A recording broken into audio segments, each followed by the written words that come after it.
ওয়াল আসরি, আসরের কসম, সময়ের কসম। ইন্নাল ইনসান, নিশ্চয়ই যারা মানুষের রূপ ধারণ করেছ, আল্লাহ বলতেছেন নিশ্চয়ই যারা মানুষের স্ট্রাকচার ধারণ করলেন, মানুষের সূরত ধরে যারা দুনিয়াতে আসছেন, আল্লাহ তাদের বিষয়ে বলতেছেন যারা দুনিয়াতে মানুষ রূপ ধারণ করে দুনিয়াতে আসছে। আমরা আমরা কি আসলাম? আমরা মানুষ না? আল্লাহ আমাদেরকে বলতেছেন ইন্নাল ইনসান লাফি খুসর। আল্লাহ বলতেছে মানুষের রূপ ধারণ করে যারা দুনিয়াতে আসছো, আমি আল্লাহর ঘোষণা হলো তোমার ক্ষতিগ্রস্তের অন্তর্ভুক্ত, জাহান্নামে যাবে, ক্ষতিগ্রস্ত জাহান্নামী, সর্বনাশ করছে। তার মানে আমরা সবাই কি? কথা বুঝতেছেন? মনে হয় আর কথা বুঝে তো আমার আল্লাহ বলতেছেন ইন্নাল ইনসান লাফি খুসর। দুনিয়াতে যারা মানুষের স্ট্রাকচার ধারণ করে আসছো, সব মানুষগুলা ক্ষতিগ্রস্তের অন্তর্ভুক্ত, জাহান্নামে যাবে। সাহাবীরা যখন এই কথা শুনলেন, সকলে কান্না শুরু করলেন। সাহাবীরা একজনই গলার মধ্যে আরেকজন জড়াইয়া কান্নার আওয়াজ। রিওয়ায়াতের মধ্যে আসছে কিছু সাহাবী জমিনের মধ্যে গড়াগড়ি খায়, বলে আমরা এই তো মানুষের স্ট্রাকচার ধারণ করে দুনিয়াতে আসলাম, আল্লাহ আমাদের বিষয়ে বলতেছেন আমরা জাহান্নামে যাব, ক্ষতিগ্রস্তের অন্তর্ভুক্ত। সব সাহাবীরা কান্না শুরু করলেন। মসজিদ নববীর মধ্যে ছোট্ট একজন সাহাবী, আল্লাহর নবী ছোট্ট একজন সাহাবী আবু তালহা রাদিয়াল্লাহু তাআলা কান্না করতেছেন ফুপায়া ফুপায়া। নবী জিজ্ঞেস করলেন, ও আবু তালহা, তুমি তো ছোট্ট, তুমি কেন কান্না করো? তোমার তো কান্না করার দরকার নেই, তুমি দেখো বালেগ হও নাই। আল্লাহর নবীকে শুনায় দিলেন আবু তালহা রাদিয়াল্লাহু তাআলা, ও পয়গম্বর, আমি দুইটি কারণে কান্না করলাম। এক নাম্বার কারণ, আল্লাহ তোমাকে মানুষ রূপে দুনিয়াতে পাঠাইলেন, মানুষ রূপে পাঠানোর কারণে আল্লাহ তোমাকে জাহান্নামে দিলেন, আমি ক্ষতিগ্রস্তের অন্তর্ভুক্ত। আরেকটি কারণ হলো, আমি আমার ঘরের ভিতরে তাকায় দেখলাম আমার মা ঘরের ভিতরে চুলার মধ্যে যখন আগুন ধরাইতেন, তখন তাকে দেখতাম আমার মা ছোট্ট ছোট্ট লাঠিগুলো আগে দিতেন, চুলার মধ্যে ছোট্ট লাঠি আগে দিতেন, তারপরে বড় লাঠিগুলা দিতেন যখন আগুন প্রজ্বলিত হইত। কথা ঠিক না? নবীর কাছে শোনাইতেছেন আবু তালহা, ও পয়গম্বর, আমি তো ছোট্ট, আমি আমার ঘরে তাকায় দেখলাম আমার মা ছোট লাকড়িগুলা চুলার ভিতরে আগে দিতেন। আল্লাহ যদি আমার উপর রাগান্বিত হয়, আমি ছোট্ট, আমাকে দিয়ে যদি আল্লাহ জাহান্নামের আগুনকে প্রজ্বলিত করে, আমার কি উপায় হবে? না মানে কি পাপ চান? সে কান্না করতেছেন। শুধুই মাত্র সে পড়লো আলহামদুলিল্লাহ। কি পড়লো? আর বলেন না কি পড়লো? আমি আল্লাহ তার নাম লিপিবদ্ধ করে, তার নাম মিষ্টি লাগিয়ে আমি জান্নাতের ভিতরে একটি গাছ রোপণ করি। সুবহানাল্লাহ। আমার বান্দা শুধুই মাত্র কি পড়লো? আলহামদুলিল্লাহ পড়লো, শুধুই মাত্র আলহামদুলিল্লাহ, আর কিছু না। আর যতবার পড়বে ততবার জান্নাতের ভিতরে আমার আপনার নাম মিষ্টি হয়ে লিপিবদ্ধ করে ওই জান্নাতের ভিতরে একটি গাছ লাগিয়ে দিন। সুবহানাল্লাহ বলেন। তো এটাকে আমাদের জন্য লাভ না? শুধুমাত্র আলহামদুলিল্লাহ বলার কারণে যে গাছ আল্লাহ তাআলা আমার আপনার নামে জান্নাতের ভিতরে লাগান, রোপণ করেন।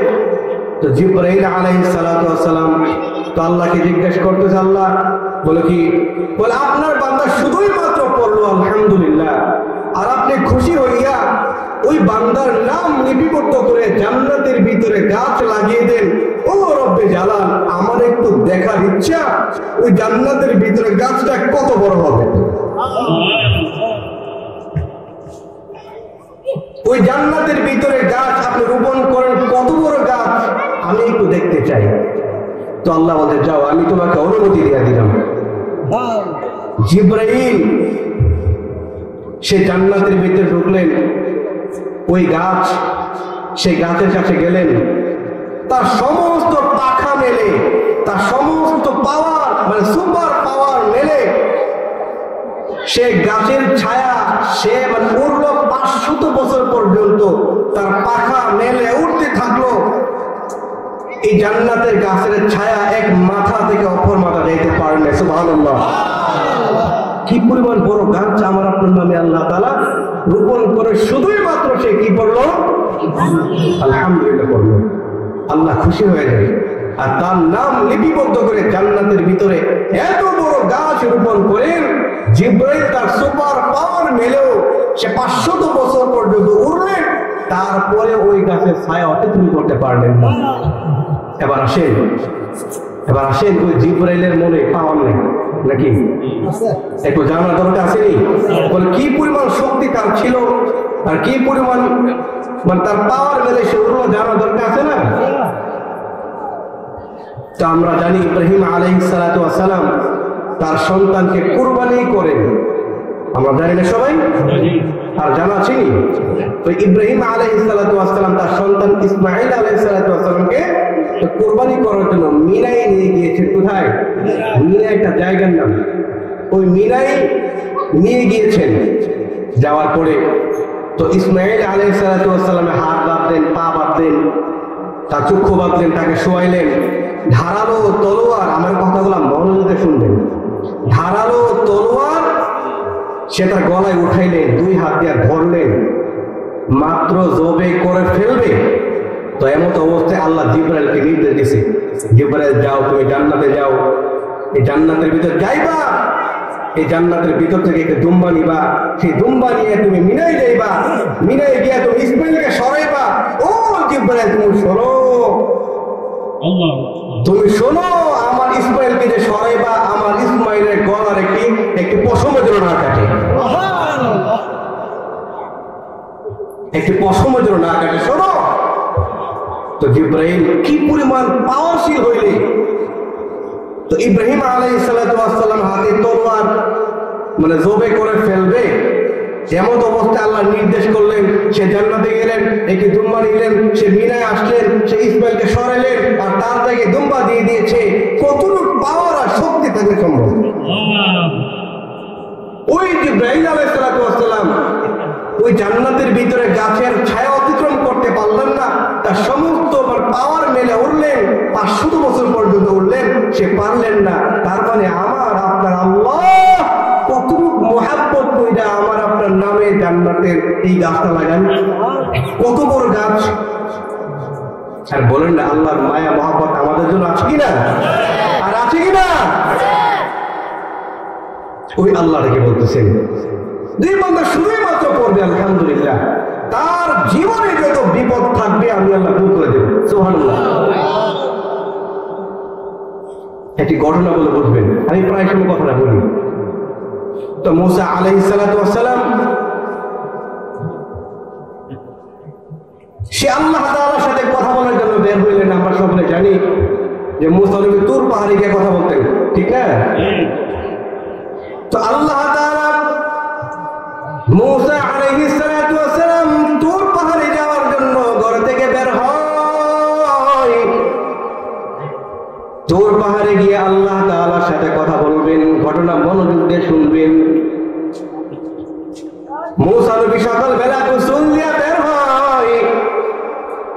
গোসল দিয়া বের হওয়ার সময় পথিমধ্যে তাকায় দেখেন একটি হরিণ দাঁড়িয়ে আছে। কি দাঁড়িয়ে আছে? রাস্তার মধ্যে হরিণকে দেখা পয়গম্বর মুসা নবী চিন্তায় পড়ে গেলেন। জঙ্গলের ভিতরে হরিণ থাকার কথা, এই হরিণ আবার কেন রাস্তার মধ্যে আসলেন? পয়গম্বর মুসা নবী বললেন, আমি আস্তে আস্তে যখন তার কাছে গেলাম, গিয়া দেখলাম হরিণ বিন্দু পরিমাণের জন্য নড়াচড়া করে না। হরিণ আমাকে সালাম দেয়, আসসালামু আলাইকুম ইয়া মুসা। সুবহানাল্লাহ পড়বেন না? ও মুসা নবী,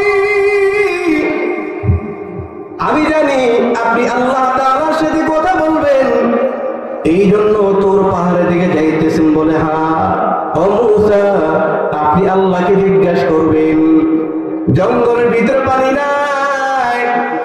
ও মুসা, জঙ্গলের ভিতরে পানি নাই, আল্লাহকে বলবেন জঙ্গলের ভিতরে কখন পানি পানির ব্যবস্থা করবে, তুমি আল্লাহকে জিজ্ঞেস করবা।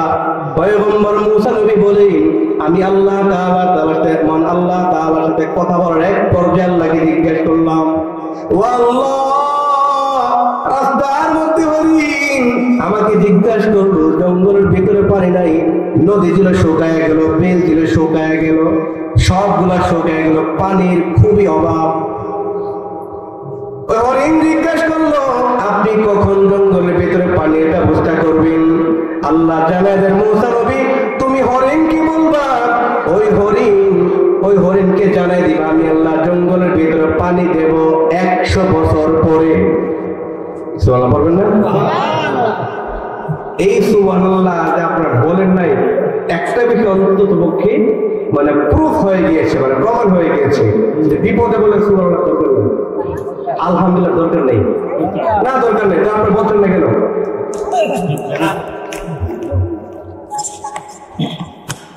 তুমি বলবা হরিণকে জানাই দিবা 100 বছর আগে আমি আল্লাহ বৃষ্টি প্রদান করব না।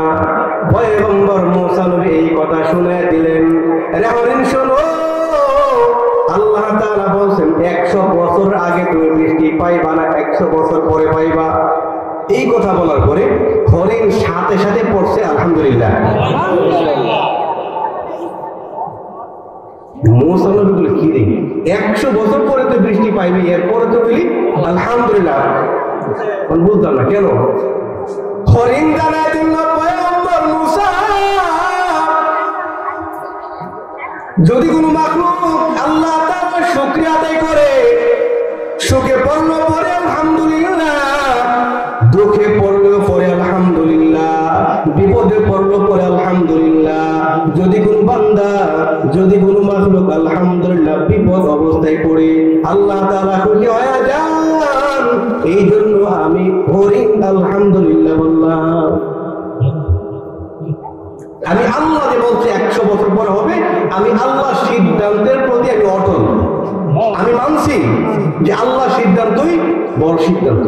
ঠিক আছে, পয়গম্বর মুসা নবী বলেন, আমি ঘরের ভিতরে ঢুকতেছি, এমন সময় তাকায় দেখলাম বৃষ্টি পড়া আরম্ভ হয়ে গেছে। একটা আওয়াজ তো বলেন না সুবহানাল্লাহ। একটু আগে আল্লাহ কি দিল? 100 বছর পরে দিব, মানে এখন কি দিল? এখনই দিয়ে দিল। মুসা নবী আবার আল্লাহকে জিজ্ঞেস করছে, আল্লাহ,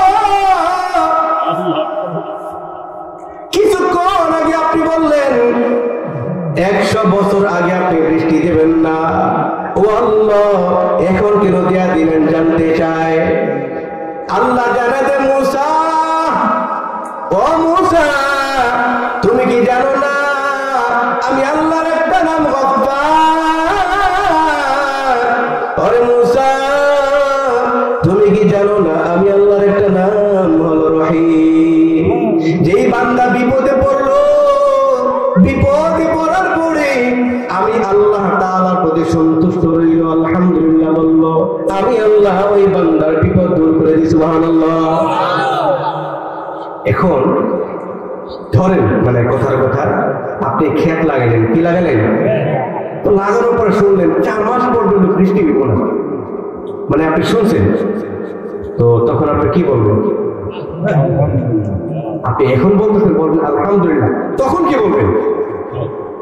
হ্যাঁ, এরকম কথা হইলো, মাত্র লাগাইলাম, আমার আগেই হইতো, আমার আগেই যারা বৃষ্টি হইতো না, তবে খেতে লাগাইতাম না, আমার লস হইতো না, এগুলো কথা নাকি? বিশ্বাস হচ্ছে না? এমন বলে তো এমন শুনবেন, আমি নাম বলবো না, আমি গ্রামের নামও বলবো না। আমি এক ধরনের রুজিং ছিলাম, রুজিং কি ছিলাম? রুজিং ছিল তো, মানে মাত্র সে করলে আমি কারো করে খাইতাম, মানে সে আমার খাওয়াইতো। খুবই রাগ, মানে রাগ কি, মানে প্রচুর রাগ। সে ছাদের উপরে ধান উঠাইছে, উঠানোর পরে এমনি আকাশ কালো হয়ে গেছে, অনেক কষ্ট করে একটা সে ধানগুলো উঠাইল, এমনি আকাশ কালো হয়ে গেছে। হ্যাঁ, যদি আমি আল্লাহর পাইতাম ঢাকায় পারতাম, নাও তো বলেন, দেখুন আসেনি, আর কথা কোনো আসেনি। সে আল্লাহ পাইলে কি করতো? ঢাকায় মধ্যে কথায় দেখুন, কথায় দেয় আছে। কিন্তু আল্লাহ তাআলা আমাদেরকে হেফাজত করবে, আমিন। তো আমি আপনি যদি বিপদ অবস্থায় আলহামদুলিল্লাহ বলি, আল্লাহ আমার বিপদ উদ্ধার করবে কি করবে না? আর করবে কি না? যদি বিশ্বাস না হয় তাহলে আবার আপনি আয়াত কি বলে, লা ইন শাকারতুম লাযীদান্নাকুম ওয়া লা ইন কাফারতুম ইন্না আযাবি লাশাদীদ। যে বান্দা আমি আল্লাহর নিয়ামত পাইলেও শুকরিয়া আদায় করলো না, আমি আল্লাহ তার নিয়ামত ছিনিয়ে নেই। আর যে বান্দা সে না পাইয়েও শুকরিয়া আদায় করলো, আমি আল্লাহ তার নিয়ামত বাড়াই দিই। সুবহানাল্লাহ। আমি বললাম আল্লাহর কথা, এই জন্য মানার চেষ্টা করবেন ইনশাআল্লাহ। বিপদে বললে কি করবেন বলেন, আর বলেন না কি করবেন? আলহামদুলিল্লাহ করবেন।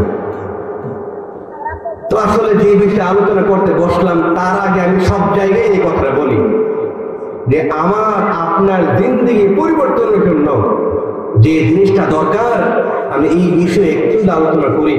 তো আমি ইচ্ছা করলাম আপনাদের এখানেও কয়েকটা কথা আমি বলবো ইনশাল্লাহ। তো সবাই শুনবে তো ইনশাল্লাহ? যদি শুনতে পারেন, যদি মনোযোগ দিয়ে শুনতে পারেন, আল্লাহর কসম করে বললাম আপনার জীবন পরিবর্তন হয়ে যাবে। আমি বলছি সূরাতুল আসর। তো আল্লাহর কালামের মধ্যে 103 নম্বর সূরা, কয় নম্বর সূরা? 103 নম্বর সূরা সূরাতুল আসর আমি পড়লাম। তার মধ্যে আয়াত আছে মাত্র 3টা। কয়টা? আমি 3টা আয়াত, মানে এই 3টা আয়াতই আজকে আমি আলোচনা করব ইনশাআল্লাহ। 103 নম্বর সূরা সূরাতুল আসর। আল্লাহ বলেন এই সূরাটা এত গুরুত্বপূর্ণ সূরা, এত দামি সূরা, এত ভালো, এত মানে মর্যাদাপূর্ণ সূরা। যদি আল্লাহ তাআলা, ইমাম শাফিঈ রাহমাতুল্লাহি আলাইহি বলেন, যদি কোনো মানুষ এই সূরার উপর আমল করে তাহলে তার এই দুনিয়াও সুন্দর হয়ে যাবে, আখিরাতও সুন্দর হয়ে যাবে। সুবহানাল্লাহ। এই সূরার আয়াত কয়টা? 3টা। যদি কোনো বান্দা এই সূরার উপর আমল করে, ওই আয়াতের উপর আমল করে, তার দুনিয়াও সুন্দর, তার আখিরাতও সুন্দর হয়ে যাবে। ওই ইমাম শাফিঈ রাহমাতুল্লাহি আলাইহি বলতেছেন নবীর 2 জন সাহাবী ছিল। তো আরেকটা riwayate আসছে নবীর সমস্ত সাহাবীরা। তো ইমাম শাফিঈ রাহমাতুল্লাহি আলাইহি বলতেছেন নবীর 2 জন সাহাবী ছিল, তারা যখন একে অপরের সাথে মানে মিলতেন, দেখা করতেন আর সাক্ষাৎ করতেন, তখন তারা মানে ততক্ষণ পর্যন্ত আলাদা হইতেন না, যতক্ষণ না পর্যন্ত এই সূরা আসর তারা না পড়তেন। মানে সূরা আসর পড়তেন, তারপরে তারা আলাদা হইতেন। এই সূরা আসর একে অপরকে না শোনানোর আগ পর্যন্ত তো তারা আলাদা হইতেন না। এই গুরুত্বপূর্ণ সূরা। যদি আল্লাহ তাআলা এই সূরা নাযিল করার পরে আর কোনো আয়াত আর সূরা নাযিল না করতেন তো উম্মতের জন্য এটাই যথেষ্ট ছিল। সুবহানাল্লাহ। এই সূরা আজকে আমি পড়লাম। যদি আলোচনা শুনেন মনোযোগ দিয়া, আমি আশা করি আজকে আলোচনা আপনাদের জন্য কিছু না কিছু ফায়দা হবে ইনশাআল্লাহ। আল্লাহ তাআলা বলেন ওয়াল আসরি ইন্নাল ইনসানা লাফি খুসর ইল্লাল্লাযীনা আমানু ওয়া আমিলুস সালিহাত ওয়া তাওয়াসাউ বিল হাক্কি ওয়া তাওয়াসাউ বিস সাবর। আল্লাহ তাআলা বলেন আসর কসম, কিসের কসম? সময়ের কসম। আল্লাহ তাআলা সময়ের কসম করলেন। সময়ের কসম এই জন্য করলেন কারণ আল্লাহর কাছে সময়ের বড় দাম। কিসের দাম? আর আমাদের কাছে সময়ের বড় অবহেলা। ঠিক না? আসরের সময়ের কসম করলেন বলে আসরের সময়টা মানুষ খেলায় খেলায় পার করে দেয়। এই জন্য আমাদের বান্দা সকলকে একটা বেশি মেসেজ দিচ্ছেন যে বান্দা শোনো, তোমার সময়ের মূল্য দিবা। এই সময়ের কসম আল্লাহ করলেন। আবার আসুন আল্লাহ যখন কসম করলেন কি বলতেছে, কি মেসেজ আমার আপনার জন্য আল্লাহ দিচ্ছে। ওয়াল আসরি, আসরের কসম, সময়ের কসম। ইন্নাল ইনসান,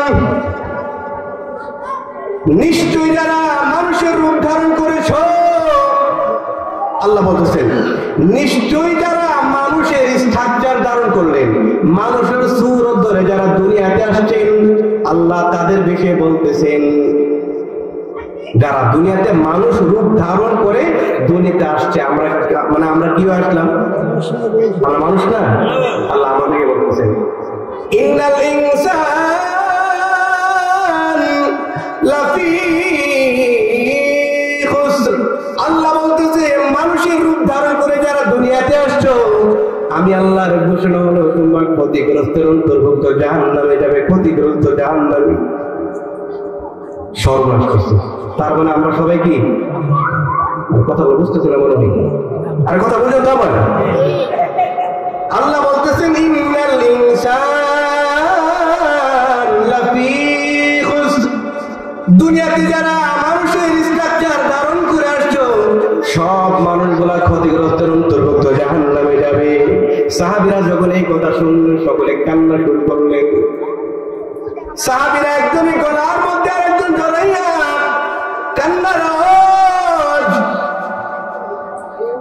রিওয়ায়াতের মধ্যে আসছে কিছু সাহাবী জমিনের মধ্যে গড়াগড়ি খায়, বলে আমরা এই তো মানুষের স্ট্রাকচার ধারণ করে দুনিয়াতে আসলাম, আল্লাহ আমাদের বিষয়ে বলতেছেন আমরা জাহান্নামে যাব, ক্ষতিগ্রস্তের অন্তর্ভুক্ত। সব সাহাবীরা কান্না শুরু করলেন। মসজিদ নববীর মধ্যে ছোট্ট একজন সাহাবী, আল্লাহর নবী ছোট্ট একজন সাহাবী আবু তালহা রাদিয়াল্লাহু তাআলা কান্না করতেছেন ফুপায়া ফুপায়া। নবী জিজ্ঞেস করলেন, ও আবু তালহা, তুমি তো ছোট্ট, তুমি কেন কান্না করো? তোমার তো কান্না করার দরকার নেই, তুমি দেখো বালেগ হও নাই। আল্লাহর নবীকে শুনায় দিলেন আবু তালহা রাদিয়াল্লাহু তাআলা, ও পয়গম্বর, আমি দুইটি কারণে কান্না করলাম। এক নাম্বার কারণ, আল্লাহ তোমাকে মানুষ রূপে দুনিয়াতে পাঠাইলেন, মানুষ রূপে পাঠানোর কারণে আল্লাহ তোমাকে জাহান্নামে দিলেন, আমি ক্ষতিগ্রস্তের অন্তর্ভুক্ত। আরেকটি কারণ হলো, আমি আমার ঘরের ভিতরে তাকায় দেখলাম আমার মা ঘরের ভিতরে চুলার মধ্যে যখন আগুন ধরাইতেন, তখন তাকে দেখতাম আমার মা ছোট্ট ছোট্ট লাকড়িগুলো আগে দিতেন, চুলার মধ্যে ছোট্ট লাকড়ি আগে দিতেন, তারপরে বড় লাকড়িগুলা দিতেন যখন আগুন প্রজ্বলিত হইত। কথা ঠিক না? নবীর কাছে শোনাইতেছেন আবু তালহা, ও পয়গম্বর, আমি তো ছোট্ট, আমি আমার ঘরে তাকায় দেখলাম আমার মা ছোট লাকড়িগুলা চুলার ভিতর আগে দিতেন। আল্লাহ যদি আমার উপর রাগান্বিত হয়, আমি ছোট্ট, আমাকে দিয়ে যদি আল্লাহ জাহান্নামের আগুনকে প্রজ্বলিত করে, আমার কি উপায় হবে? না মানে কি বাচ্চা সে কান্না করতেছেন। আচ্ছা, নবী যেমনি শুনাইলেন আমিও এমনি শুনাইলাম। কই আপনাদের মধ্যে কোন মানে ভাব আসছে যে না আল্লাহ ভয় আমাদের আসা করছে? কই এমন আমি দেখতেছিলেন। সাহাবীরা কান্না করতেছেন এই কথা শোনার পরে, ছোট্ট সাহাবী। আর আমি এইভাবে বললাম, কোথায় আপনার মধ্যে কোনো প্রতিক্রিয়া নাই। তার মানে আল্লাহ বলছেন ইন্নাল ইনসান লাফি খুসর। নিশ্চয় যারা মানুষের স্ট্রাকচার ধারণ করে দুনিয়াতে আসছো, সব মানুষগুলা ক্ষতিগ্রস্তের অন্তর্ভুক্ত, জাহান্নামে যাবে। আল্লাহ নবী সাহাবীদেরকে আরেকটা আয়াত শোনায় দিলেন, আল্লাহ নাযিল করে দিলেন, মানুষ আল্লাহ বলতেছেন ইল্লাল্লাযীনা আমানু,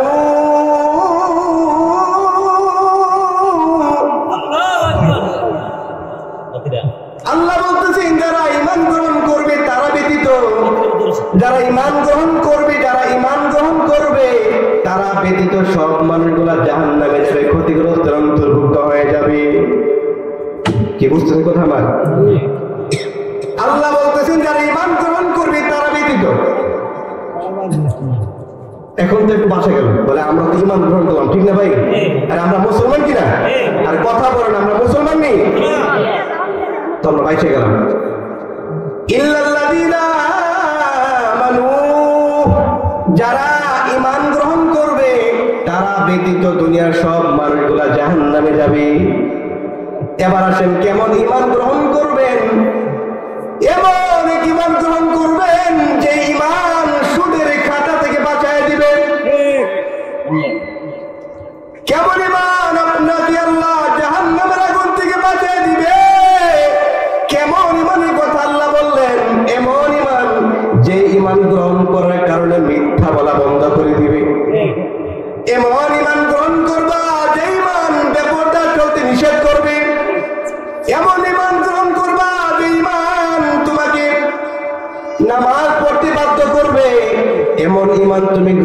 করবা যে ঈমান তোমাকে মহান আল্লাহ তাআলার ইবাদত করতে বাধ্য করবে, রোজা রাখতে বাধ্য করবে।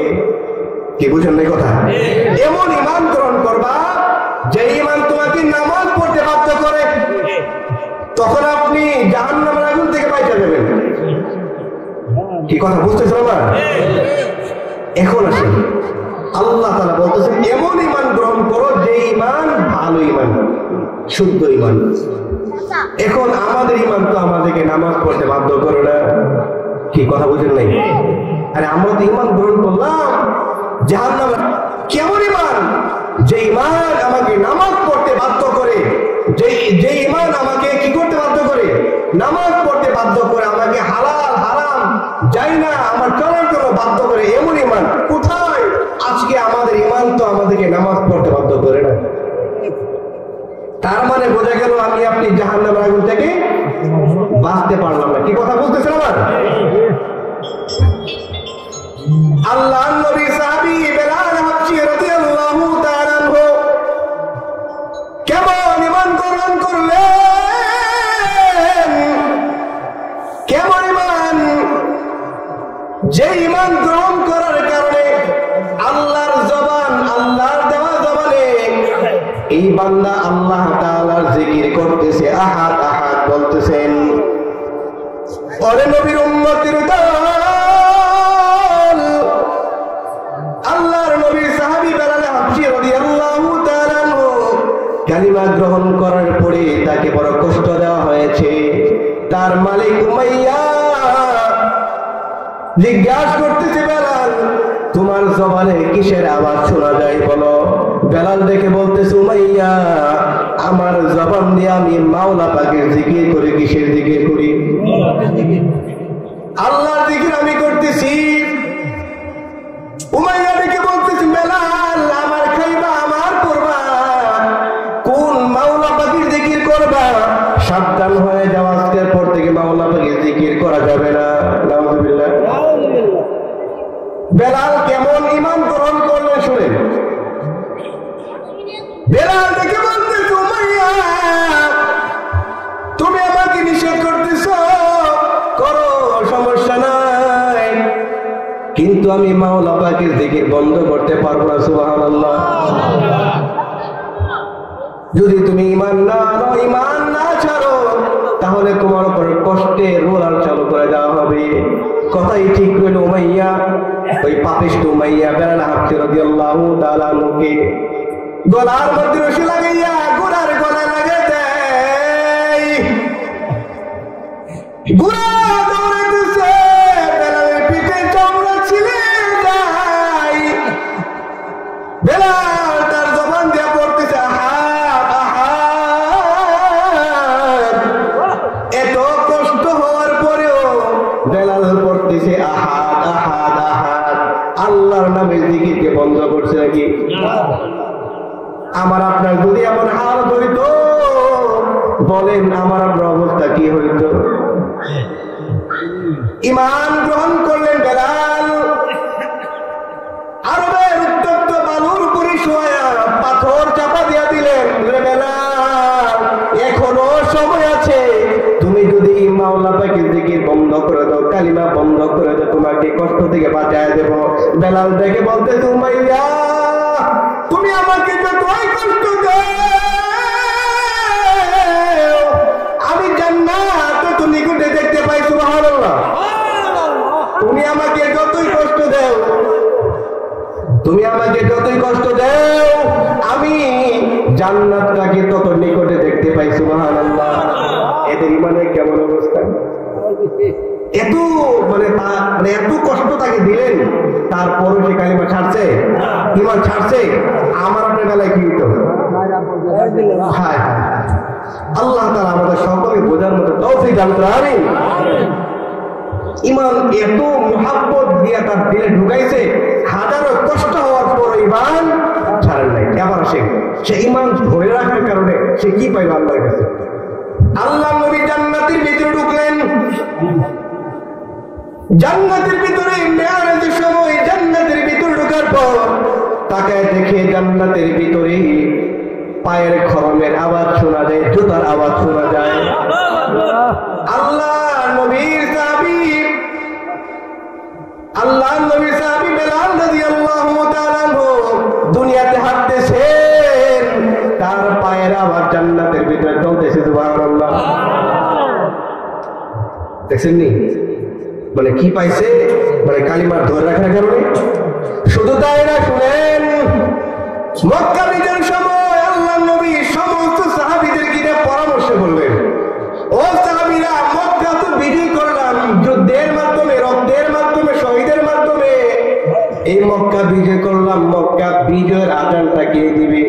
সমস্ত সাহাবীরা পরামর্শ করলেন। সংক্ষিপ্ত করি, সমস্ত সাহাবীরা একজন জবাব দিল, পয়গম্বর, মক্কা বিজয়ের আজান আর কেউ দিবে না, হযরত আবু বকর সিদ্দিক দিবেন। আল্লাহ নবী বলেন তুমি বসো। আরেকজন সাহাবী দাঁড়ায় গেলেন, আল্লাহর পয়গম্বর, আজকে মক্কা বিজয়ের আজান দিবে হযরত ওমর ফারুক রাদিয়াল্লাহু তাআলা আনহু। আল্লাহ নবী বলেন তুমি বসে যাও। এরপর আরেকজন বললেন হযরত উসমান দিবেন, আরেকজন বললেন আলী দিবেন। এইভাবে অনেক সাহাবীর নাম বললেন, একজনের নাম বলেননি।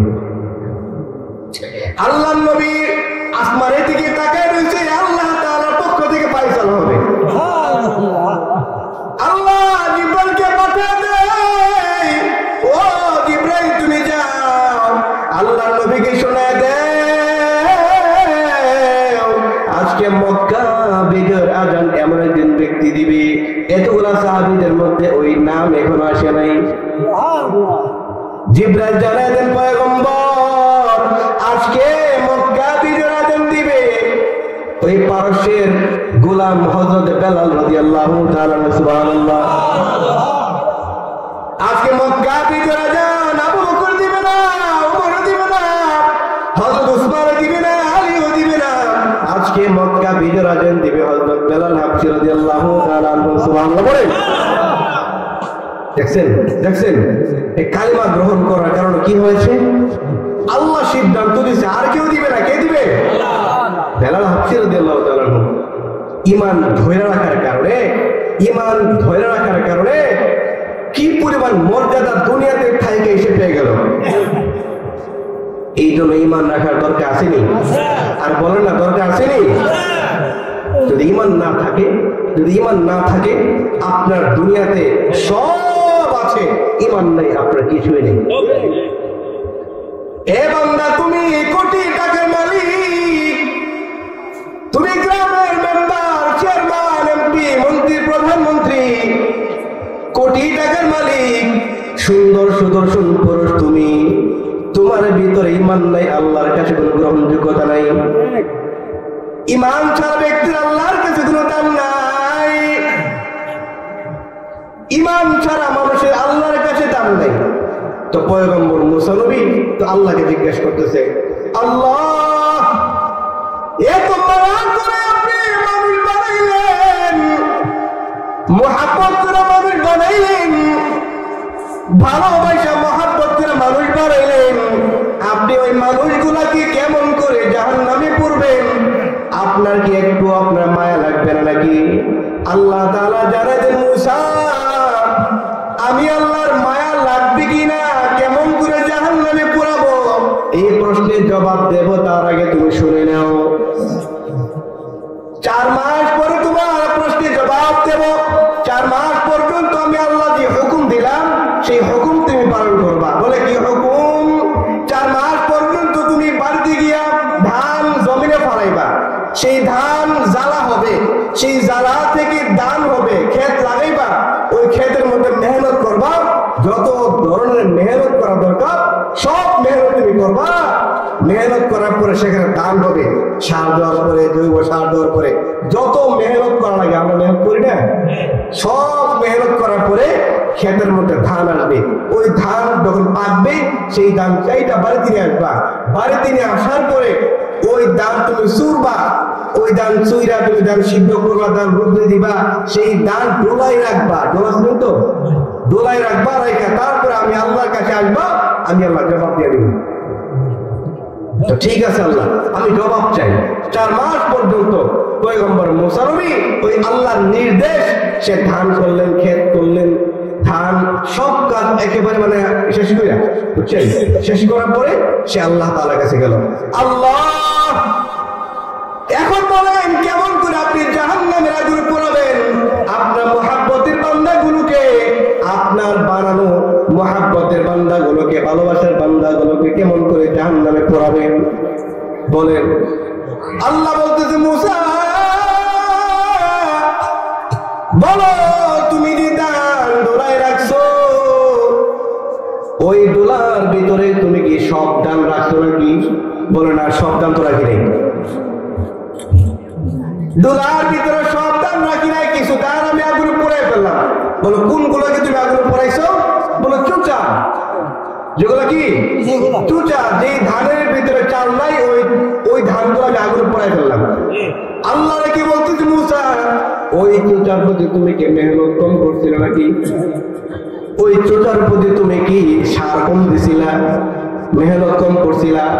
ওরে মুসা, তুমি মাথার মধ্যে কইরা ওই চুচাগুলা পর্যন্ত বাড়ির মধ্যে আনছো, আনার পরে ওই চুচাগুলোকে তুমি কেমন করে জাহান্নামের আগুনে পড়ে না বলো? মুসা নবীটা কি বলতেছে, আল্লাহ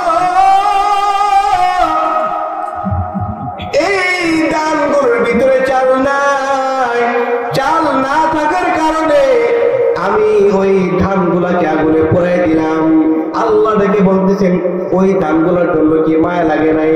মুসা নবী ডেকে বলতেছেন, না আল্লাহ, মায়া লাগবে কেন? ওইটার ভিতরে চাল ছিল না, যার জন্য আমার মায়া লাগে নাই। আল্লাহ ডেকে বলতেছেন, মুসা আমার বানানো সব মানুষ আমি বানাইলাম, মহব্বত কইরা ভালোবাসা মানুষ বানাইলাম। শোনো, যেই মানুষের ভিতরে ঈমান থাকবে না, যেই মানুষের ভিতরে ঈমান থাকবে না, ওই মানুষগুলাকে আমি আল্লাহ জাহান্নামের আগুনেতে বিন্দু পরিমাণ কোনো মায়া লাগবে না। ঈমান নাই, আপনার কোনো দাম নাই। লক্ষ কোটি কোটি কোটি বিলিয়ন মিলিয়ন টাকার মালিক হইলেও আপনার ঈমান নাই, আপনার কিছুই নেই। কি কথা বুঝতে পারছেন আমার? সাহাবীরা কেমন ভাবে ঈমান গ্রহণ করতেন একটি ঘটনা বলবো, আর বলবো কিনা আলোচনা সবই বাকি আছে। হানজালা রাদিয়াল্লাহু তাআলা আনহু, আল্লাহর নবী সাহাবী, সবে মাত্র বিবাহ করলেন। কি করলেন? সবে মাত্র বিবাহ করলেন। বিবাহ করার পরে বাসর করে তার গোসল ফরজ হয়। কে যেন মাইকে আওয়াজ দিছে, হানজালা আল্লাহর নবী উহুদের ময়দানে শহীদ হয়ে গেছে। এই কথা শোনার পরে হানজালা গোসল না দিয়া দৌড়ে করে চলে গেলেন, গিয়া বলতেছি, বিবি আমার নবী নাকি শহীদ হয়ে গেছে, আমি হানজালা বেঁচে থেকে লাভ কি?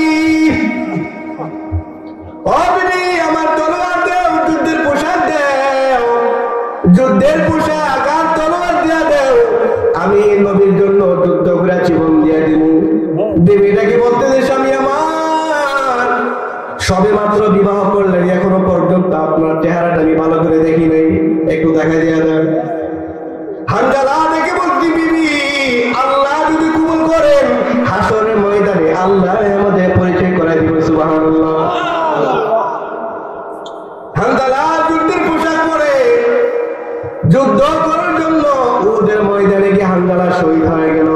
আল্লাহর নবী সমস্ত সাহাবীদেরকে নিয়ে পরামর্শ করলেন, কোন কোন সাহাবী আমি নবীর জন্য, আমি নবীর কালিমার জন্য জীবন দিয়ে দিছি, তাদের লাশগুলো একসাথে করো, আমি জানাজা করব, বিনা গোসলে দাফন করব, বিনা গোসলে। এই কথা বলার পরে পিছন থেকে একজন মহিলা রেখে বলতেছে, সমস্ত সাহাবীদেরকে বিনা গোসলে দাফন করাবেন, ঠিক আছে, কিন্তু আমার স্বামী হানজালাকে বিনা গোসলে দাফন করাবেন না। বল কেন? বলে, পয়গম্বর আপনার স্বামী হানজালা সবে মাত্র বিবাহ করলেন, বিবাহ করার পর গোসল ফরজ হওয়া, তার গোসল ফরজ হয়েছিল, সে গোসল দেয় নাই, আপনার কালিমার জন্য, দ্বীনের জন্য তার জীবন দিয়ে দিয়েছে। আল্লাহ নবী বলে ঠিক আছে, তাকে আমরা গোসল করাবো। গোসল করানোর জন্য যখন আনলেন তখন আল্লাহ তাআলা ওহী পাঠালেন জিবরাইলের মাধ্যমে, ও নবী হানজালার গোসল দুনিয়ার কোনো পানি দ্বারা হবে না। সুবহানাল্লাহ। যেই সাহাবী কালিমার জন্য জীবন দিছে ওই সাহাবীর গোসল দুনিয়ার কোনো পানি দ্বারা হবে না। ও পয়গম্বর, আমি আল্লাহ জান্নাতের পানি দ্বারা জান্নাতি ফেরেশতার মাধ্যমে গোসল করাই দিয়েছি। সুবহানাল্লাহ। একমাত্র কালিমার কারণে, কিসের কারণে? জান্নাতি পানির মাধ্যমে, জান্নাতি ফেরেশতাদের মাধ্যমে আমি আল্লাহ গোসল করাই দিলাম। এই কথা শোনার পরে একজন সাহাবী কেমন পরীক্ষা করতেছে, বলে দেখি তো মানে গোসল কি আসল করাইছে কি। তো গেলেন, গিয়া থেকে তার চুল বেয়ে টপ টপ করে পানি পড়তেছে। সুবহানাল্লাহ। সবে মাত্র গোসল করলে আমরা আসলে চুল বেয়ে পানি পড়ে না, এমনি ভাবে পানি পড়তেছে। বিশেষ করে আসলে আলোচনা করে নারে তাকবীর, নারে তাকবীর। আসেন সাহেবের আগমন, শুভেচ্ছার স্বাগতম, নারে তাকবীর। আমি শেষ করে দিচ্ছি। তো আল্লাহ বলছেন যে ঈমান যার ভিতরে নাই তার কোনো দাম, আর কথা বলো তার কোনো দাম আছে? আল্লাহর কাছে কোনো দাম নাই। এরপর আসেন, আপনি ঈমান গ্রহণ করলেন, আপনি কালিমা পড়লেন, এখন আসেন আপনার জন্য করবে কি? আল্লাহ বলতেছেন ইল্লাল্লাযীনা আমানু ওয়া আমিলুস সলিহাত। শুধু ঈমান গ্রহণ করলেই চলবে না, নেক আমল করতে হবে। কি আমল করতে হবে? আর কথা বলে না, কি আমল করতে হবে? নেক আমল করতে হবে। নেক আমল করবা, তারপরে কাজ হলো ওয়াতাওয়াসাউ বিল হাক্কি। আপনি সত্যের দাওয়াত দিতে হবে। আপনার ছেলে নামাজ পড়ে কিনা, আপনার মেয়ে নামাজ পড়ে কিনা, আপনার বউ নামাজ পড়ে কিনা, আপনার আহার নামাজ পড়ে কিনা, আপনি এই সত্যের দাওয়াত দিয়েছেন কিনা, এবং সমস্ত কাজগুলো আপনি করলেন। তারপর আসতেছেন যে ওয়াতাওয়াসাউ বিস সবর। আপনি ধৈর্য নিয়ে সমস্ত কাজগুলো করতে হবে। যদি আপনি এই ধৈর্য নিয়ে সমস্ত কাজগুলো আপনি মানে আপনি শেষ করতে পারেন আর কমপ্লিট করতে পারেন, তাহলে আল্লাহর ঘোষণা আপনি জান্নাতি। সুবহানাল্লাহ। আমি শুরু থেকে একটু বলতেছি যে ওয়াল আসরি, আসরের কসম, যে ইন্নাল ইনসান লাফি খুসর। দুনিয়ার সব মানুষগুলো, দুনিয়ার সব মানুষগুলো মানে ক্ষতিগ্রস্ত, অন্তর্ভুক্ত, জাহান্নামে যাবে। যারা ঈমান গ্রহণ করবে তারা ব্যতীত, যারা ঈমান গ্রহণ করছে তারা যদি আবার নেক আমল না করে, নেক আমল না করে, তাহলে এটা বাদ করা যাবে। এরপর আল্লাহ বলতেছেন নেক আমল করো, তারপরে আপনার কাজ হবে যে ওয়াতাওয়াসাউ বিল হাক্কি। আপনি দাওয়াত দিতে হবে। এরপর হচ্ছে সব করবেন আপনি ধৈর্যের সাথে। আপনি কিসের সাথে? যদি এই কাজগুলো আপনি করতে পারেন তাহলে আপনি জান্নাতি। তাহলে আপনি কি? আসলে আমি লম্বা করে কথা বলতে বসি নাই, তো আমি যতটুকু আলোচনা করলাম, আল্লাহ তাআলা আমাকে আমল করার তৌফিক দান করে এবং সকলকে মহান আল্লাহ তাআলা আমল করার তৌফিক দান করে। সকলে আমিন।